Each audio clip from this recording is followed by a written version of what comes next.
Jeff, this is great. Thank you very much for coming. Jackson Center, and you're a big deal. Oh, I don't. I wouldn't say that. Puppet, a pauper, a pirate, a poet. You've been done an awful lot. Motivational speaker, and all from Jamestown, New York. Give me a sense. Tell me a little bit about your mom and dad.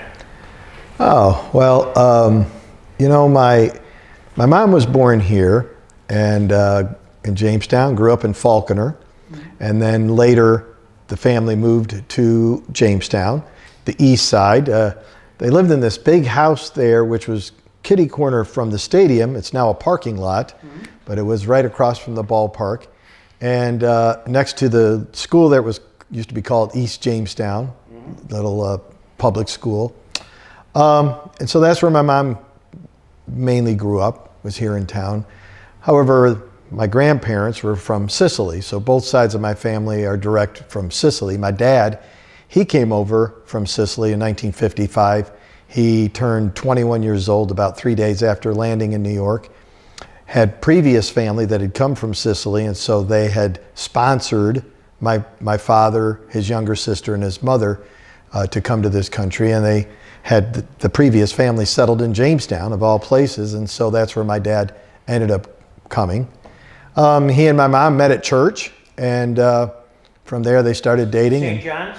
No, it's a good guess though. Yeah. Well, he was Catholic when he came over, but there was a conversion in the family. My great uncle and my grandfather on my mom's side had converted to Protestant religion, and so they started this little Italian Pentecostal church on 2nd Street. Okay. And it was all done in Italian, and my uncle told my dad, "You're going to church with us on Sunday." My dad thought, "Oh, we're going to the Catholic church." When he got there, he realized it wasn't the Catholic church. But anyway, so they met there, got married in 1960. I was born 4 years later, and grew up here in Jamestown. Go to high school then?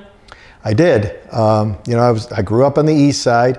I joke about this. I don't want anybody to be offended by this, but I lived on Week Street first, a real nice neighborhood and so forth. But my dad, wanting to have a barber shop couldn't put it on the front of our house on Week Street, had to be in a commercial area. So we moved down to 2nd Street, built a barber shop on the front of the house. But I talk about that as being the Italian ghetto of Jamestown, basically. I mean, it was nice, and but all the Italians lived on our block. I played with all Italians, went to school with a bunch of Italians at C.C. Ring, all the way up through high school here at Jamestown High School, and graduated in '82. Graduating, well, while in high school, was sports part of your relation? Oh yeah. It was kind of funny. I dabbled in several different sports. I was not very good at hardly any of them except soccer. I played soccer in junior high, and then I played soccer at the high school. But at the same time, I really had an interest in playing music, trumpet primarily. I mean, I wanted to play drums originally, and my mom said, "No, you're not playing drums. We don't have drums in church. You're playing trumpet." So I had to start playing trumpet. But that was, kind of really my thing back then, was being in the band from junior high on up, and it was great. We had a great marching band at Jamestown High School during those years. We competed well. We got to, went to compete in New Jersey for concert band. The band marched at the Indianapolis 500 parade, although I wasn't able to go. My mom died that week, a few days before the band was to leave for Indianapolis. So I missed that trip my 10th grade year. But then later, my senior year, we were able to compete in the Festival of States in Florida, did very well there, and got to march at Disney World and play a solo. And we had a really good jazz ensemble. And they've got this great outdoor amphitheater in St. Petersburg. And the JHS Jazz Ensemble, under the direction of Lou Deppis, did a concert there in the park, in the amphitheater, and it was amazing. So, big crowd, dancing. We played a bunch of all big band music just to appeal to that older audience, and it did. I mean, Lou Deppis was brilliant with the way he put that together. So is that where that sense of entertainment and crowd enjoyment may have come from?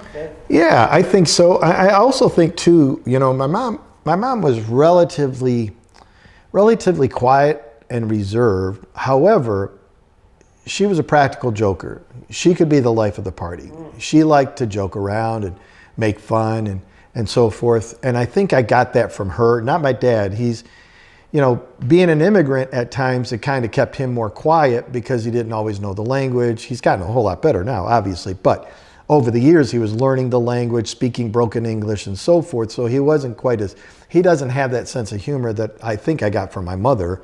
Although my dad will tell me, he has said many times that his father, so my paternal grandfather, also was a cut-up. So he liked to entertain people. But yeah, for me, it started in grade school. As soon as we had an opportunity to be in a school play, like in third grade, I was acting, all the way up, still today, but yeah. So at some point, you graduate from Jamestown High School. Was there a sense of what was going to come next in your life? Yeah, so I'm just trying to think here. I know you and I have a relationship because of baseball through my former time of the Jamestown Expos, which, I started as a bat boy with the Expos in 1978. They came back to town in 77, but they had already picked their bat boys. And so Pat Doherty said, well, come next year. I promise you can be a bat boy. So let's start there. Let's start with the fact that Jamestown Expos, you're right, 77, there was a kind of awkward period of time where they had a franchise up until like 73, lost it for a few years. Yeah. Then came back through really Russ Dietrich and Jim Fanning, for those who do history research. Yeah. And Pat was manager for a few. Doherty was a few. Pat Morrell was the GM. Right. Pat Doherty was the manager. Yep. And where were you living then? Right on Week Street at the time? No, we were down on 2nd. 2nd Street? Yeah, we were already on 2nd Street.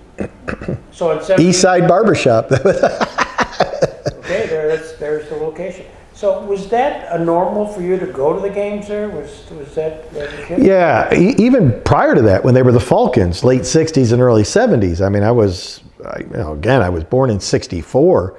So by 68, 69, hanging out at my grandmother's house, which was, like I said, practically across the street from the ballpark, we'd be down there in the evenings at my grandma's, hanging out on the porch, whatever. The lights were on at the ballpark. We knew the team was playing.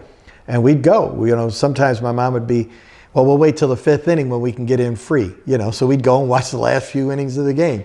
Or me and some of my friends, we'd sneak in the hole in the fence in the outfield, and we'd go to the games that way. We had opportunities to go to games when I was little, and we did, and we took those. So that got my interest in baseball for sure, and the local team. But like you said, then the team left. And they were an Expos farm club until like they're from 70 to 73, I guess it was.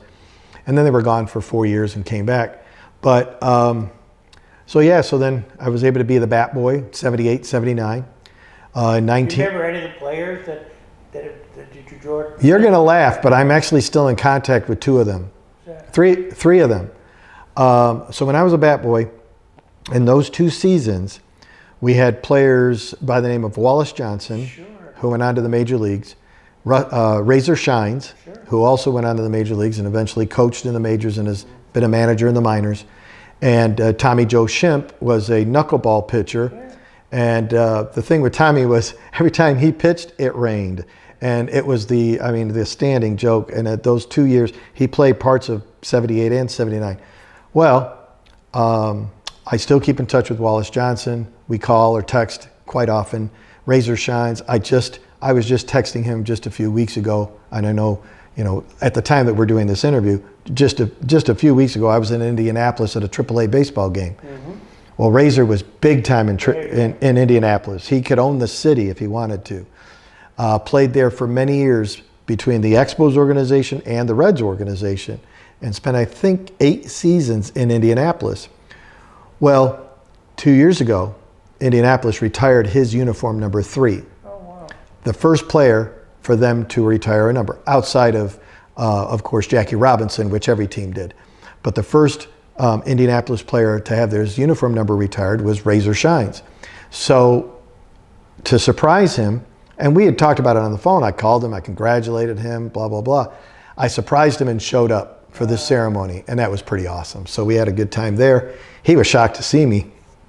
And then Tommy Joe Shimp, he lives about 2 hours from me in Oklahoma. He's in southeast Oklahoma. We keep in touch. We've been to a baseball game together with our wives, and Tommy and I, we've taken our wives and we've gone out to eat and meet, to go to dinner. And so there are 3 players, at least from that first couple of years, that I still keep in touch with, which is amazing to think 50 years later. So you're a bat boy in those 78, 79. Do you remember any sort of incidents or kind of something unusual or humorous where you'd say, Greg, you're not going to believe this? Yeah, well, I mean, you probably will believe this. You may have been there, I don't know. But so there was one game in particular. There was a play at second base, and for the Expos, slid into the bag, I believe, and was called out. And the player argued at the base, and the umpire tossed the player out. Pat Doherty runs out. He's arguing the play. And so Pat goes out. He's arguing. Umpire throws him out of the game. And then Buddy Mayer, who was a pitcher that wasn't pitching that night, was given the scorecard and told now he was going to have to be the acting manager for the rest of the game. And so Buddy Mayer has the scorecard, and we're in the dugout, and some player in the dugout, and I won't mention who, but one player in the dugout starts throwing baseballs out onto the field from the dugout. And the umpire's like, tell him, let's go. And so I'm the bat boy. Now I'm running out there having to pick up these balls, and some player's throwing out there. And I'm honestly getting upset with the player because I'm thinking, you dummy, why are you doing this? Now I got to go get the balls, and all that. And so eventually the umpire got tired of it, comes over to the dugout, and he says, all right, I'm going to throw somebody out of the game. I don't know who's throwing the baseballs out. If you don't fess up, I'm throwing somebody out. Well, the player didn't say anything. So he pointed over there and he picked Joe Pichota, and he threw Joe Pichota out of the game. Well, Pichota was injured, and he wasn't on the roster for that night. So the umpire wasn't happy with that. And so they all started arguing and everything. And so Buddy Mayer's out there arguing with the 2 umpires, and another player's out there. And next thing you know, they all turn to me and they go, bat boy, leave. And I'm like, huh? And they threw me out of the game. And I was like, what did I do? I didn't do anything. It wasn't me.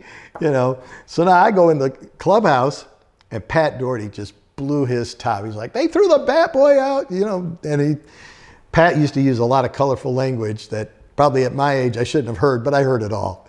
And he was going nuts. My dad comes running down from the stands into the clubhouse. What happened? What happened? What happened? He was wanting to know what happened. And I don't know. They just threw me out of the game. That is hilarious. Finally, they got the right player, and he comes walking in the clubhouse. Later, Jim Riggs, sports editor of the Post-Journal, writes the game story, and he writes about that incident. I've got a copy of it at home, and he writes about the incident, and he said, even the bat boy, Jeff Brucculeri, got thrown out of the game. And I think that was in 78. And so I was the first bat boy in professional baseball to be ever to be thrown out of a baseball game. In 1980, a bat boy in Portland was thrown out of a game, and it made big news all over the country. Unfortunately, my little story didn't make big news like his did, but when I heard about it, I wrote to Portland and I told them, I said, well, here, and I sent them a copy of that newspaper article, and they said, sorry, but we must have a better PR man than you did. So that was my story. But yes, there were so many. In 1980, I was the PA announcer for the Expos. At 15 years of age, I was the PA announcer. Andres Galarraga played on that team. He was amazing to watch. Game 1 of the season, we opened up in Erie. So we're at Ainsworth Field in Erie, which had a school building. If I'm going too long, just stop me. So exactly what I want to hear. Okay. So there's this building behind right field fence in Erie at Ainsworth Field. 2 stories, then 3 stories, okay? It's a school. And that's where the players would change. That was the locker room they used in the school. The clubhouses underneath the stadium were trashed, and the showers didn't work and all that. So they used the school. Well, Galarraga, game one, opening night in Erie, puts a home run on top of the 3-story roof of the school building. And I remember sitting over on the side, and I looked and I watched this thing. Oh my goodness, this guy's going to be great.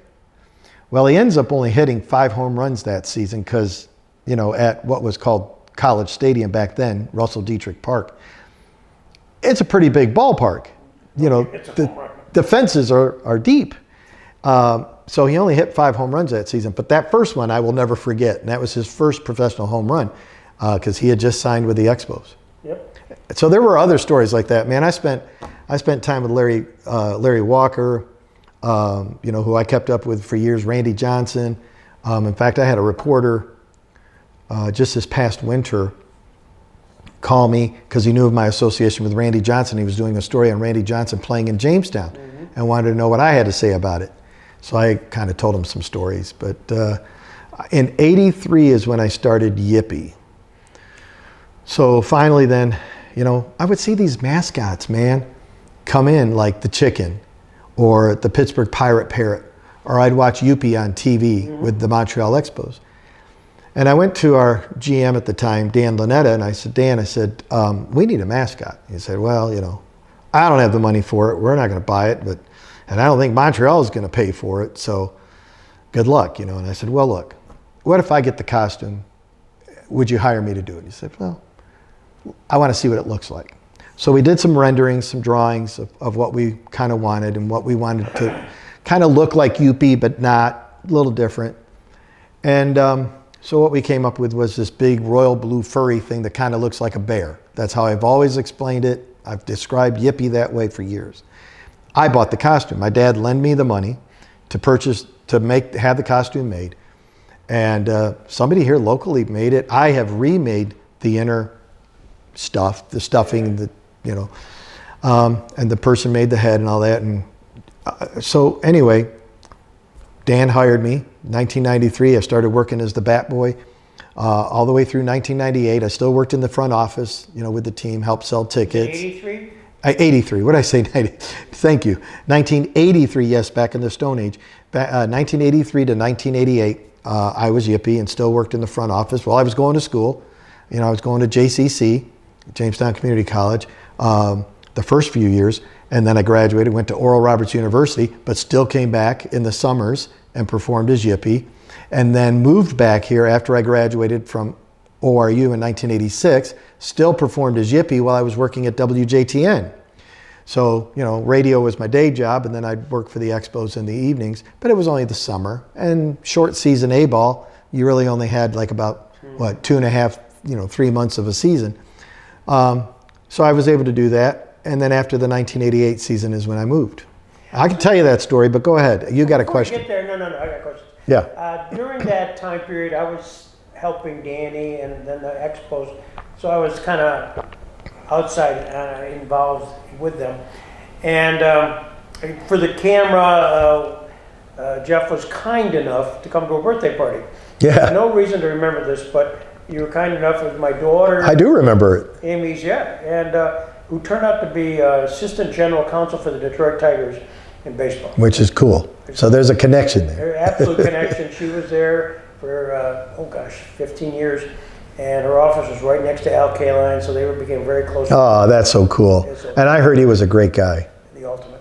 And anyways, I thought for a birthday party, this is for the camera, I may excise this, but that you would come and be the entertainment. I mean, how cool was that? To have the mascot, the Expos mascot, Yippee, come to their birthday party. We actually put you in, brought you downstairs, into the basement, bomb, ladies and gentlemen, Yippee. And the reaction was completely 180 either way. Either they were screaming and yelling excited, or they were screaming and yelling in fear. Yeah. Yippee often got those two responses. Yeah. And I got them all once, all concentrated in the basement, and you were a good sport to stay with it. But we have videos about you. We have you on video. Oh, I'd love to see that. Yeah. It's really quite remarkable. So you were such a good sport, and you did it for an extended period of time. And I was wondering, did the Expos, who would occasionally come through, I mean, the Bill Stonemans of the world, and even on one occasion, the big dog, Brofman, came. Yes, he did. Did they ever react to your impression of Youppi? Yeah, that's a good question. I haven't talked about this a whole lot over the years, but a couple times. So, one of the biggest compliments I ever got, I've had a couple that Yippee got, and I say Yippee, and I don't know, I guess it's me, but still, Yippie's the character. And one of the biggest compliments I ever got actually was from Bill Stoneman, who was the general manager of the Montreal Expos at the time, and he had come here to watch the Expos play. And Bill Stoneman was just like his name would imply. Very stoic, very serious, did not have a lot of personality, if I can say that. And after the game one night, he came up to me and he said, "You're very funny. You do a good job." And I thought, coming from him, that was a great compliment, because normally he would say nothing, So he paid me quite a good compliment, and I really appreciated that.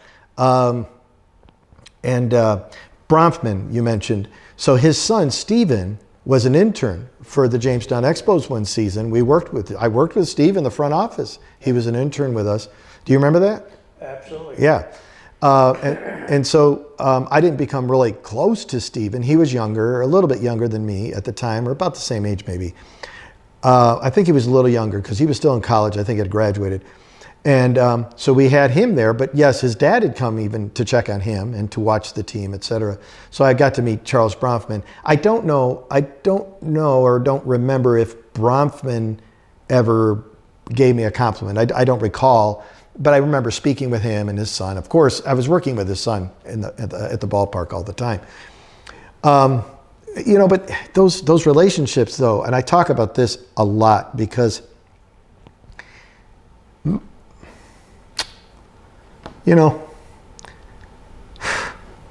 my time with the Expos was huge.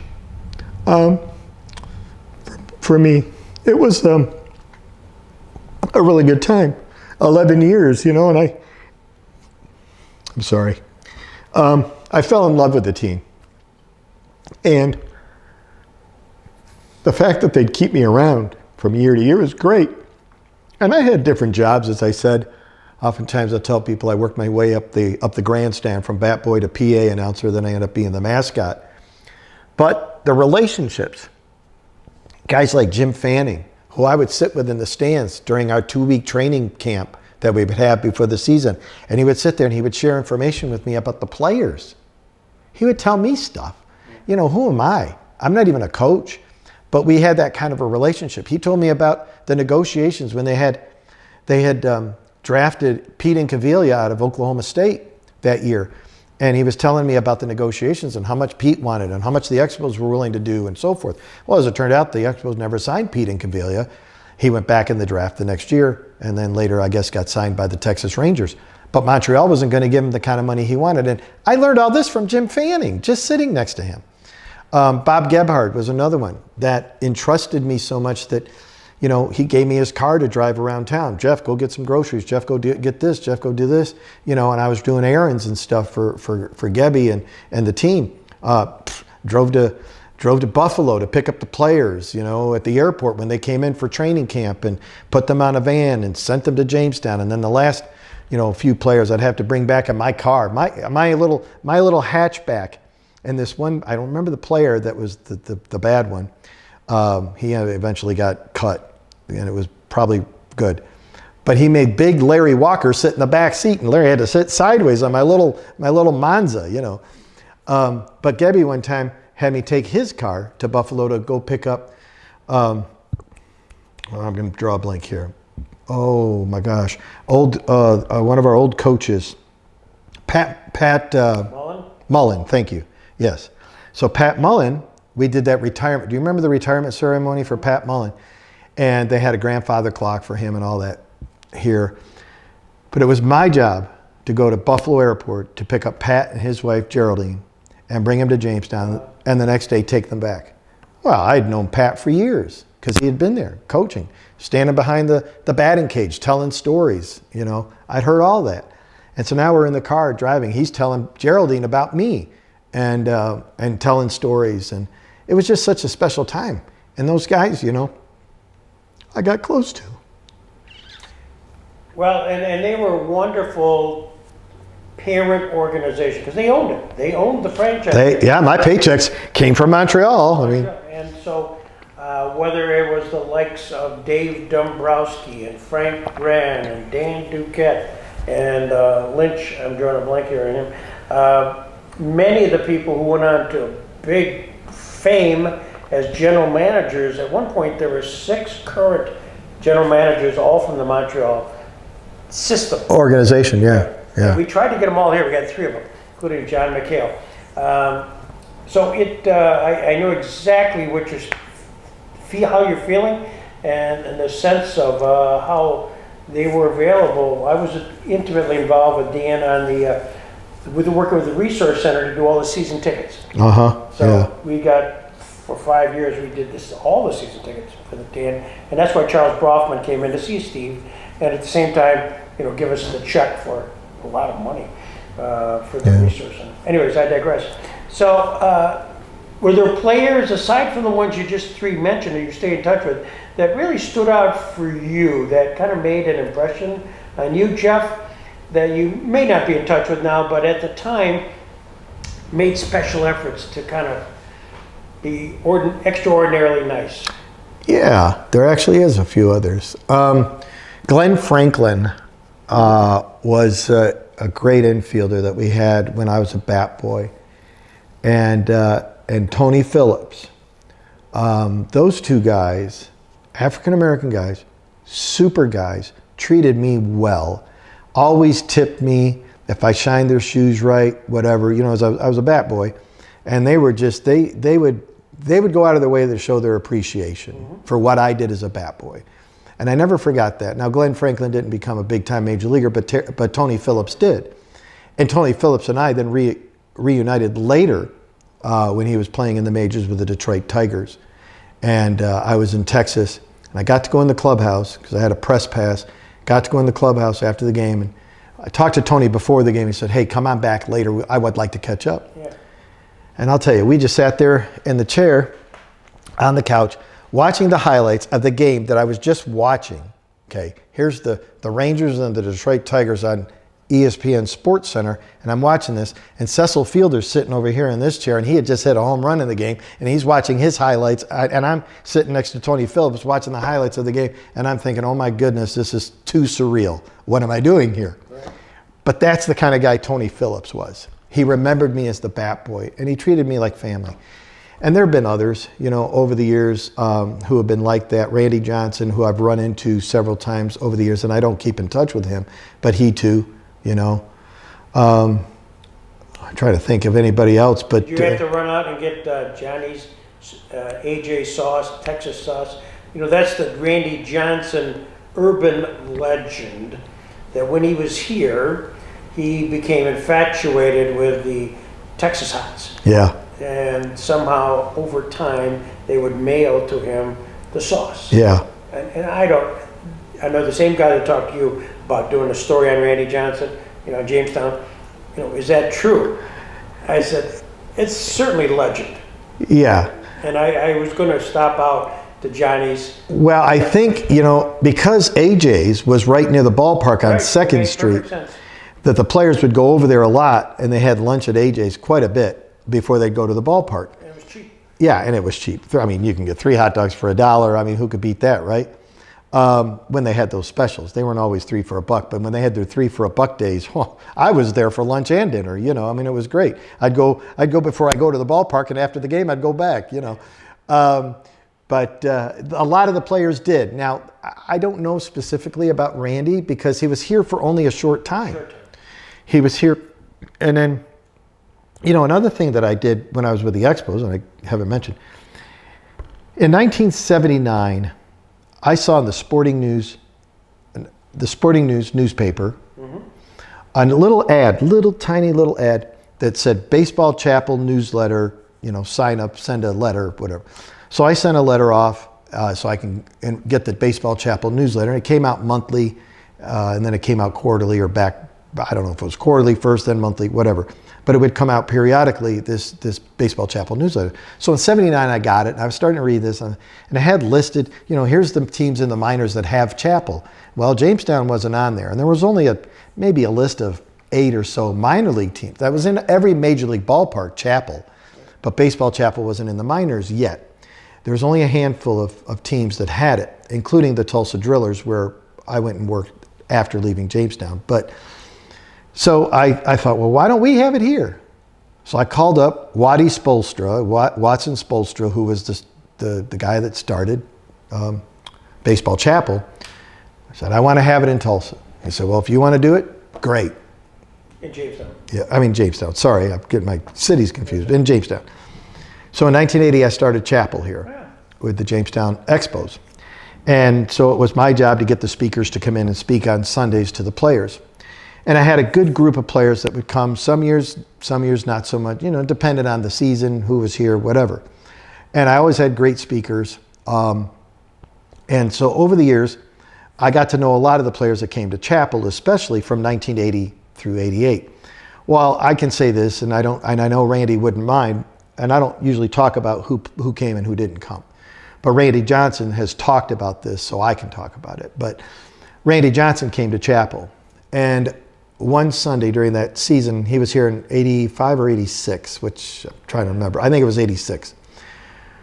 Or 85, and then Walker was 86, something like that. Anyway, when Randy Johnson was here, he blew out his elbow.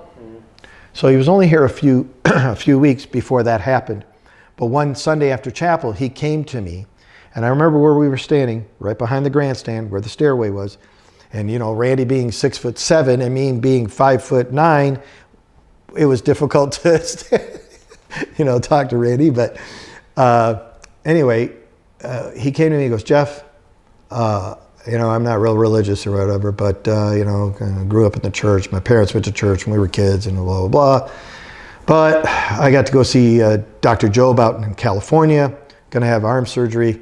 Could you pray with me? And I did. So I did, and that was it. And then the next day he flew out and had what they call now Tommy John surgery on his elbow. Well, apparently the surgery went well because Randy had a great Hall of Fame baseball career after that. So I was involved with Baseball Chapel and got to know a lot of those players well. And we're gonna fast forward here because ministry was part of your world. Is part of your world. I shouldn't say was. Is part of your world. Is there a connect there? Well, sure. Only because I grew up in the church and I was a Christian and all that and involved in that sort of thing. And you were asking if I got involved in sports in school. I played soccer, So it was, athletics was big, but also my faith. And so working with Baseball Chapel, that just, helped emphasize that and getting to know the players because I was there around the Expos anyway. But it was good to be a part of that and to be a part of the Bible studies and so forth with the team. And later on with my music, fast forwarding to today, I still play my trumpet and speak in churches and do that sort of thing. I mean, when I left Tulsa in 88, and when I left Jamestown in 1988 and moved to Tulsa, I got in touch with the guy that was doing Baseball Chapel there. I found out from the chapel national director who it was. He put me in touch with the guy. I called him up one day and I said, hey, I'm in town, just moved here from Jamestown, New York. I've been involved with Baseball Chapel since 1980. If you need help or if you need me to fill in some Sunday you got to be gone, let me know. He said, great, glad to hear it. I could use some help. I said, cool. Now this is in like November or December. He said, let's touch base, before the season starts. Well, come January or February, he called me and he said, Jeff, I've got this job with Fellowship of Christian Athletes now. I'm full-time. I'm going to be busy. Would you mind taking over Baseball Chapel? I went, okay, I guess. All of a sudden I went from, can you help out to, wow, now you're in charge of this AA baseball team's chapel every week. And I was like, okay, I think I know what I'm doing. So right away I had to start meeting people in town that I could bring in as speakers. I didn't know a whole lot of people at the time. And so I started meeting people that I knew could speak and speak for the player, at our Bible studies with the players and so forth. And it was, the people that I met, amazingly, Mike Brumley Sr., the former catcher with the Washington Senators. Well, he had started chapel in Tulsa, Oklahoma in 1979. Oh my God.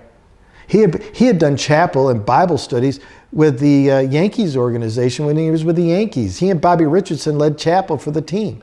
It wasn't called baseball chapel, but they had Bible studies with their teammates back in the 60s. And of course, I got to know Bobby Richardson over the years very well, and we became close. But so here's Mike Brumley Sr., and now he's come beside me and he's like, Jeff, if you need anything, just let me know. Oh, mine, yeah, you're speaking, and he would speak often. And other players that I got to know, former Drillers players that stayed in Tulsa after their careers. So it was really it just grew from there. And man, I was the chapel guy for the Drillers 17 years. So in total, I did 27 years of baseball chapel, and which still I think, ranks as one of the longest running chapel guys for baseball chapel. We should get you to Tulsa from Jamestown. How did that happen?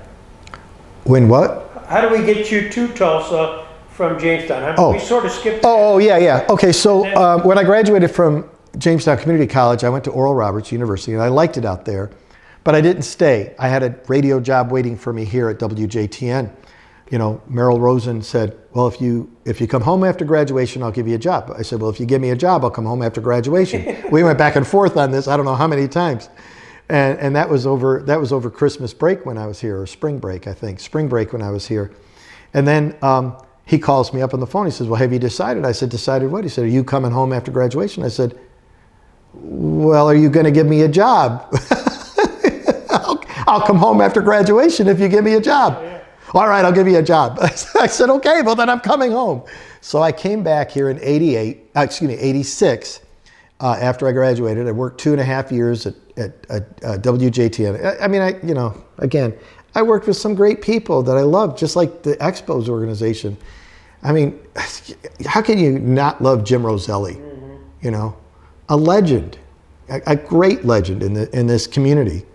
And, I'd heard him on the radio for years. My dad had the WJTN on the radio in his barbershop, always listening. And Pete Hubble, and Dennis Webster, and Haphazard, and Melva Weber. I mean, I don't know, the young people today don't know these names, but I'll tell you, they were huge icons in this town back in the 60s and 70s and 80s. And I got to work with these people. And, for me, it might have been a small market radio station, small town, hometown radio, but they were really pros, and they knew what they were doing, and they were very good at what they did. So I learned from the best. I was going to say about, Roselli.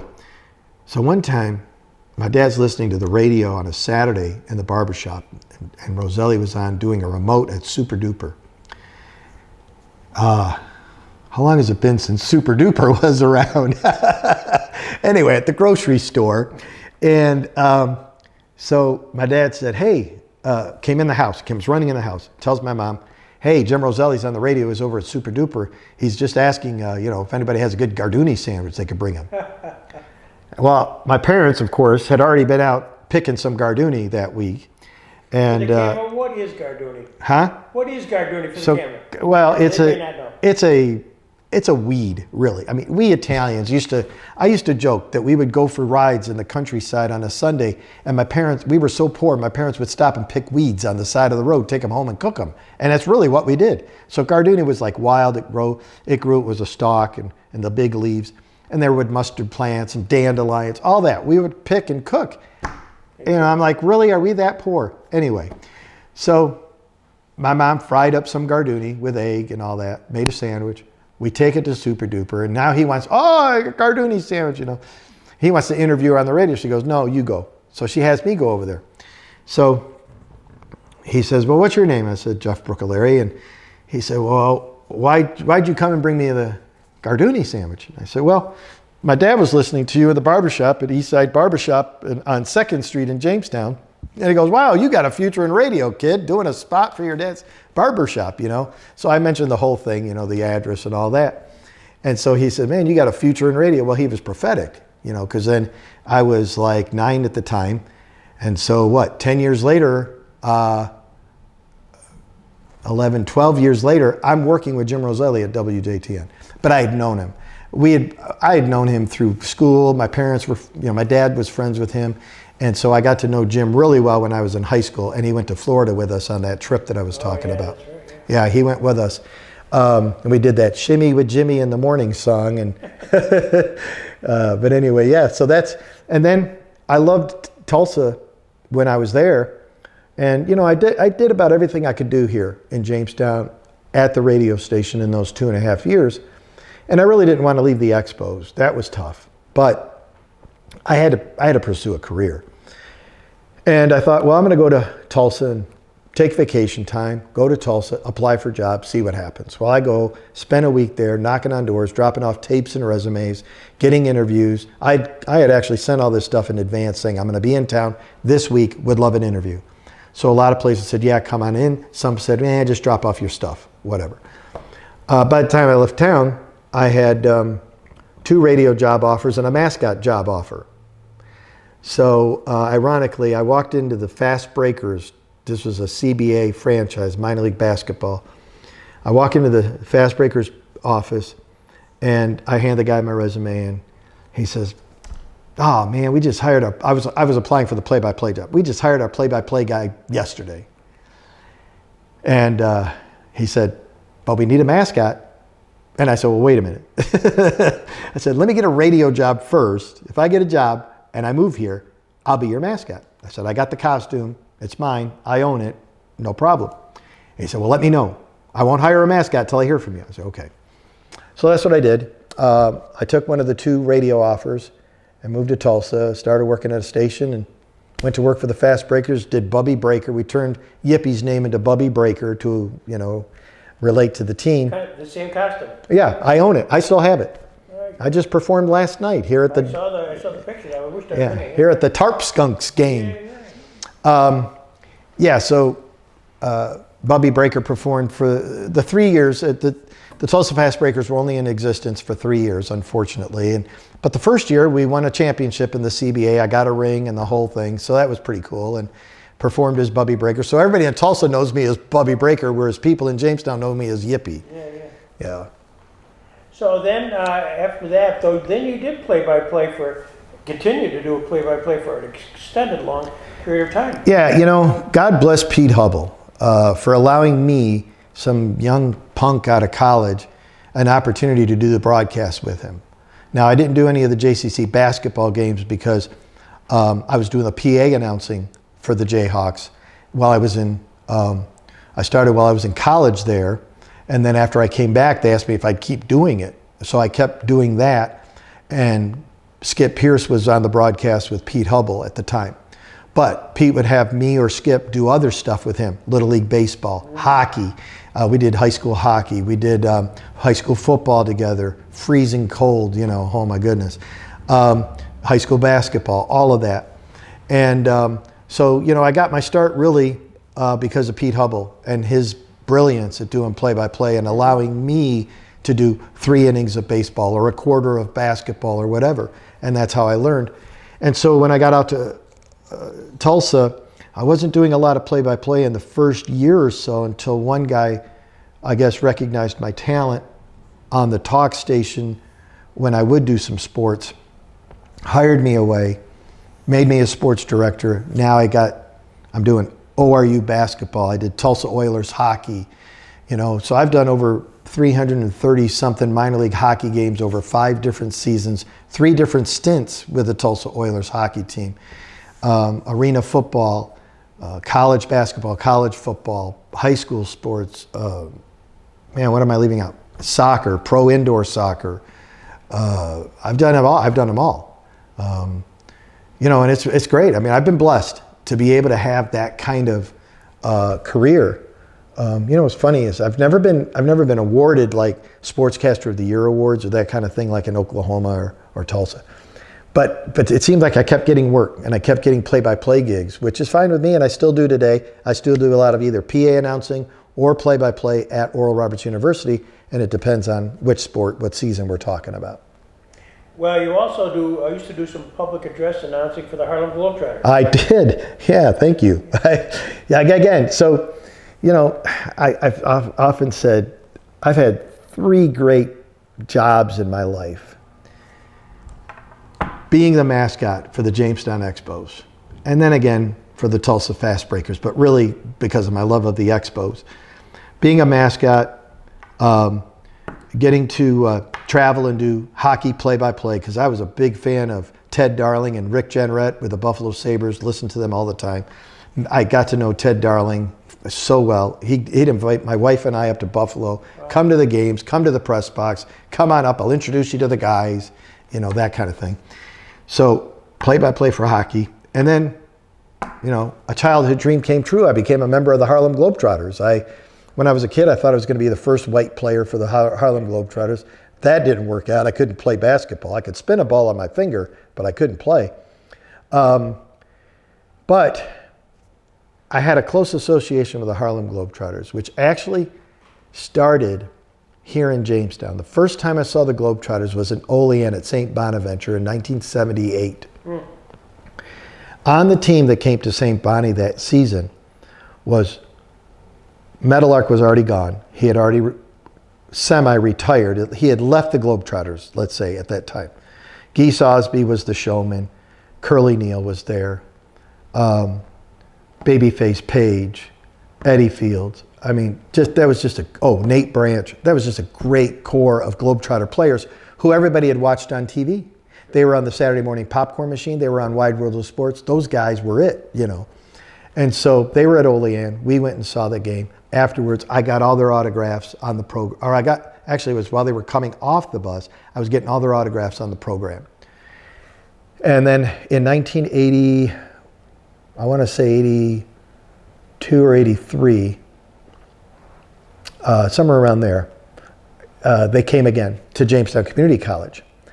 And it was in the spring of '82 because I was in my senior year of high school, but I was taking classes at JCC. So I was doing both. I was at JCC one afternoon and some girl came and she says, "Oh, I just saw the Harlem Globetrotters downtown. They're at the Holiday Inn." I'm like, "What? Huh? What? Huh?" You know, she was talking to her friends and I was like, "What?" And she told me, and so I jumped in the car and ran downtown and went to the Holiday Inn, and I'm hanging out there and waiting for the players to come in. And eventually I'm riding up the elevator with Geese Osby and Nate Branch, and they just came back from Chautauqua Dairy. They got their arms full of wings and everything else, and so I'm helping them carry their stuff, and we go up the elevator and all that.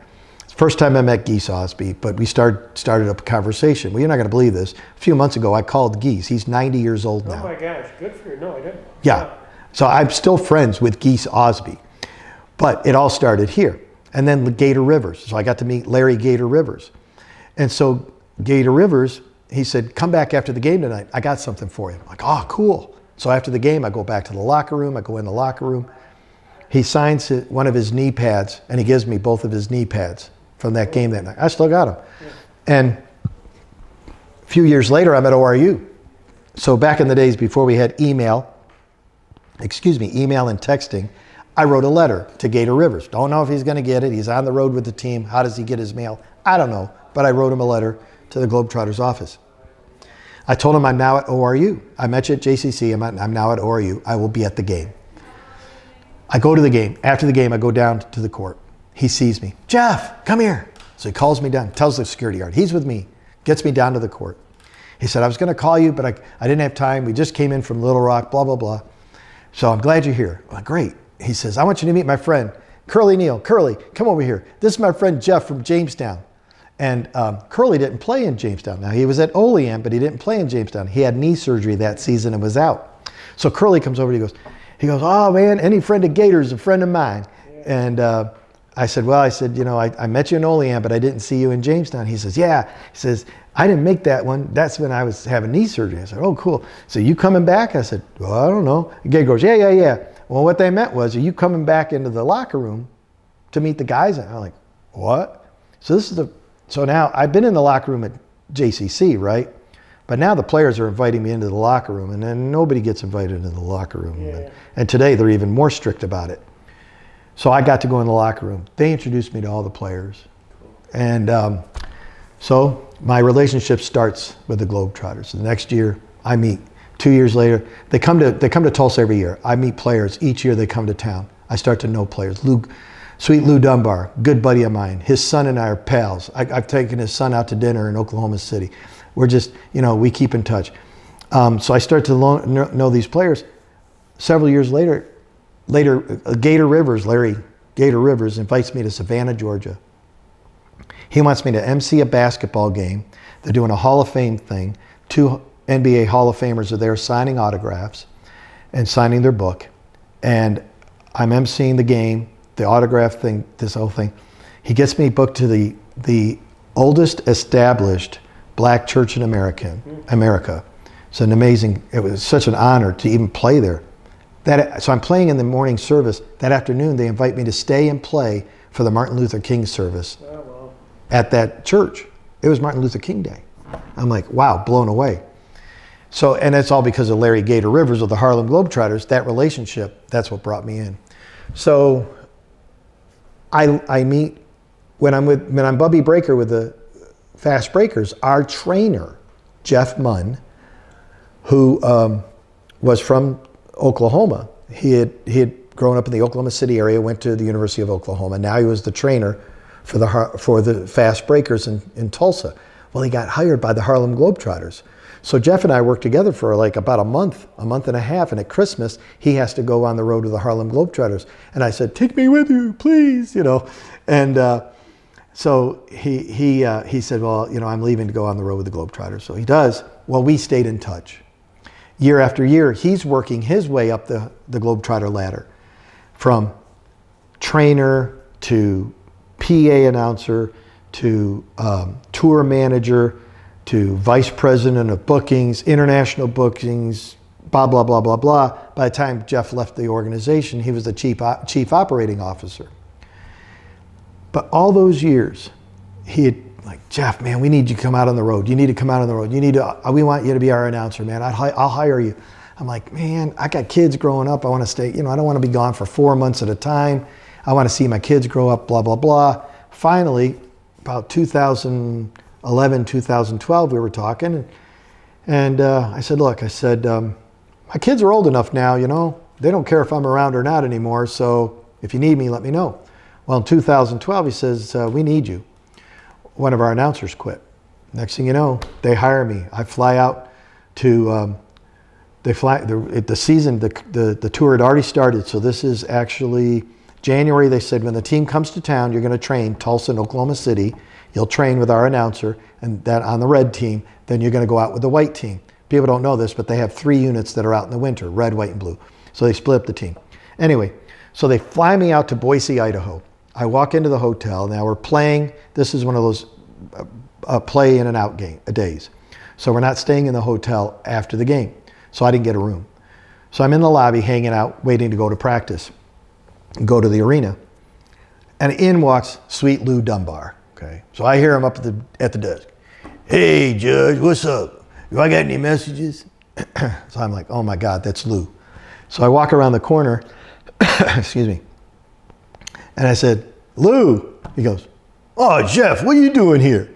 I said, I'm your announcer. He goes, oh, man, I knew they were going to send me an announcer. I didn't know it was going to be you, So I've known Lou now, I've known Lou at that point probably 20 years, 25 years at that point. And so here I am, and he's like, oh, man, you. So it was kind of funny. Well, great relationship, right? I've known the guy forever. So now I'm on tour with Lou's team and, did that whole tour. And then later, they asked me to come back and do another tour with the team because an announcer quit. So I did four weeks, mostly out in the western part of the U.S. and Canada. And then the next tour I did, I went back, joined the team in Indianapolis. No, that's when they moved me. Okay, so I joined the team in Pittsburgh on Christmas Day. We started the tour, did a week out with the Sweet Lou again and that team. And then after New Year's, they sent us home for 3 weeks. Then I went back out with a different team, the Red Unit, and toured with them around the Northeast. In fact, came through here almost. We played in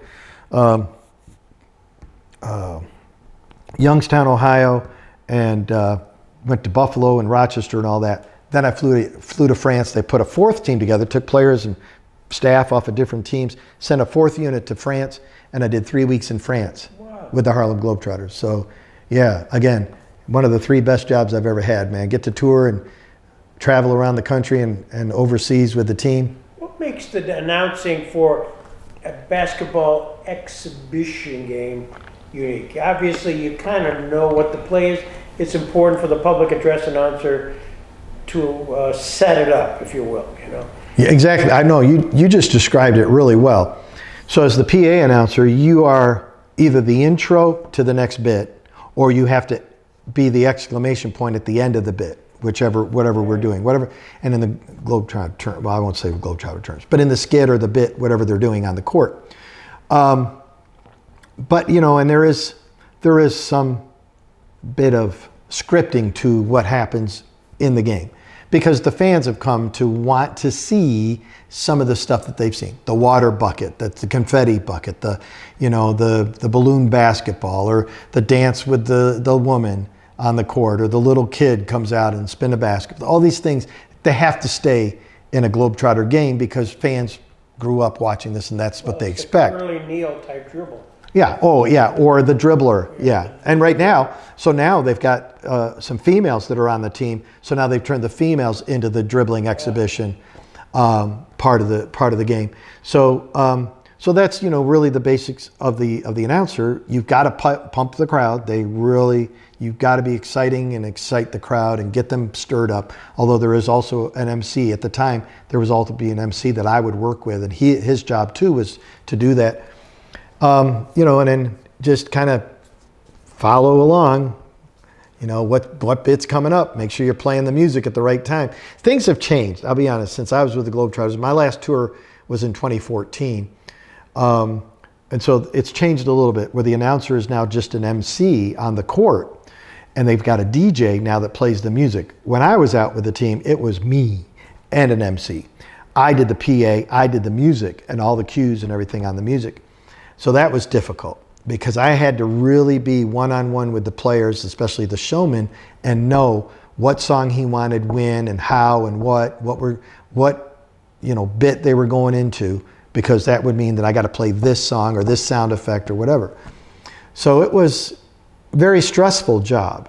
While we're in a game, it would be very stressful. I'd be nervous the whole time. I don't want to mess up. So it'd be a very stressful job. But the fun part about the job was the fact that I knew that we were entertaining a crowd that was laughing and loving it. And I don't know how many people would come down after the game just to talk and say, hey, I came when I was a kid and I brought my kids. I heard that a million times. And that's what it's all about. You know, as an entertainer, I learned back in the 1990s, something I said on my radio show every day, I learned in a purposeful living class was my purpose. And I didn't know it, but I was saying it every day, didn't know it. But I learned that my purpose is to educate, inform, and entertain people. Because that's what I get a charge out of. And that's what I'm good at, and that's what I do. And I'd say that on the radio. Jeff Brucculeri here to educate, inform, and entertain you every afternoon from 2 to 6. I just thought it was my tagline. But when I took that class, I realized that's more than just a tagline, that's my purpose. Is that your legacy? Well, I hope that's part of it. Yeah, I mean, I think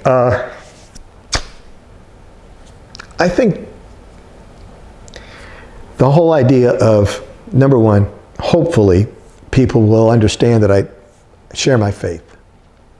You know, like I said, I've been truly blessed. I mean, a little tan kid from Jamestown, you know.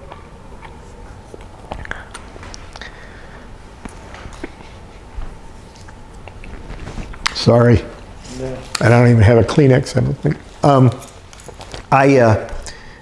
Everything I wanted to do when I was a kid, and I have a speech about this, living the dream, and maybe someday it'll be a book, but I've written about it in different formats. But everything that I dreamt about as a kid, wanting to do when I grew up, I've done.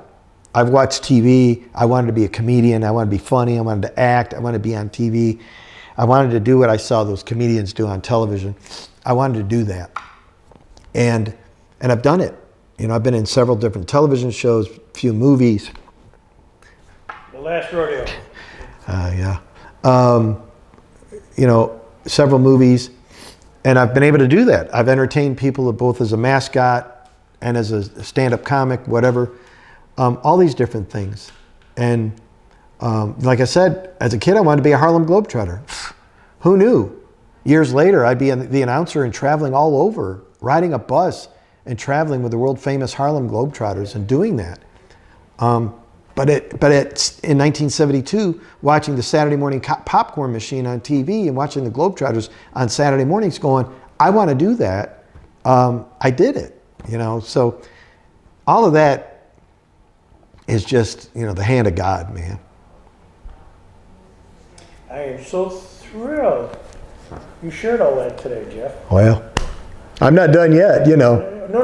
I'm not here to say this is your last hurrah by any stretch, but our paths have crossed here today, and I'm delighted because our paths crossed early on in your career, and much has happened. And I'm so thrilled that we could capture this here and just become part of our collective YouTube experience. Well, you may wonder what's going to happen with this, but we have it's called an Allendale 101, where we post all of our sports and other related interviews. So if you don't mind, I'll put this up as the... Yeah, is there any way to cut out the crying? Hey, you're in the theater business. You kind of know. Yeah. Well, thank you, Greg. Seriously. I'm honored just to be included with, you know, geez, any of the folks that you've interviewed in the past for this sort of thing. So definitely keep in touch. Thanks.